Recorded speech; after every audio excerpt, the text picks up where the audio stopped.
What's up mga ka-OFW Industrial Electrician? So, backlit water dispensing unit. So, ito yung ating troubleshoot at i-diagnose natin ang naging problema nito.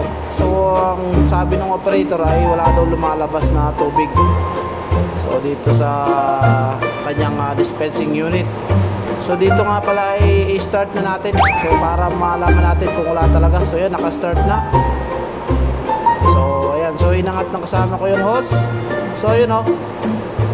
So no more water. Wala talagang lumalabas na tubig.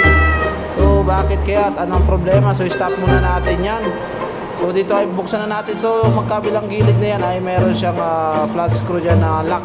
So yan. So gamitan na lang flat screw yan. At dito sa adjustable na by may Allen key screw na 2.5mm ang size. So yan. So luwagan nyo lang yan at saka nyo hugutin. At ayan na, backlash na. So ito ay bago lang sa amin tong unit ito. So dito ay sabay-sabay tayong mag-troubleshoot. Sabayan nyo ako. So yun o, nakita nyo yung loob na yan. So ito pala yung loob ng dispensing unit na to. So meron ako nakikitang solenoid dyan, sensor, water sensor. Tapos may dosing valve, yung kulay itim na yan. So yan sa outlet.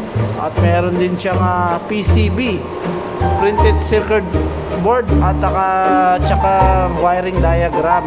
So ayan, so dito na lahat. So dito nga pala ay nung sinubukan kong i-start ay meron namang supply dun sa solenoid. At chinek ko muna yung supply, kung may supply talaga ng tubig. So meron naman mga ka-induster. So dito nga pala ay may in-adjust lang ako dyan. So papakita ko rin sa inyo sa bago matapos ang video na to. So dito ay start na natin.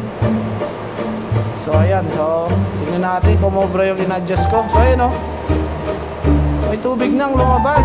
So himala, meron ng tubig na lumabas. So yun mga ka-industrial, ito na, i-reveal ko na sa inyo yung naging problema nito. So bago lahat ay patayin muna natin yan, no?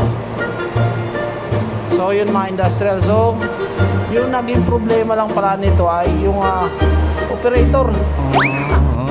So problema ay operator. So bago lang kasi itong unit dito sa aming area. So hindi niya alam, hindi ko rin alam. So pareho kami walang alam mga industrial. So yun, makikita nyo sa picture na to yung ating mga parts ng ating backlit dispensing unit. So i-reveal ko na sa inyo yung naging problema. So makikita nyo dito ay 17.6 degrees Celsius yung kanyang actual na temperature, at yung ating adjustable knob ay nakatune or nakatutok sa 30 degrees Celsius.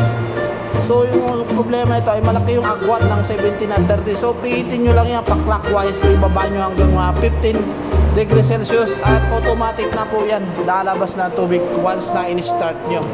So dito ay meron tayong inlet para sa hot water. So hindi ginamit yan. So walang hot water. So dito naman sa ating kanang bahagi at nandyan yung normal water supply natin. So walang problema supply, okay lahat. So problema lang dito ay adjust nyo lang yung adjustable knob at okay na. So yun lang, thanks for watching.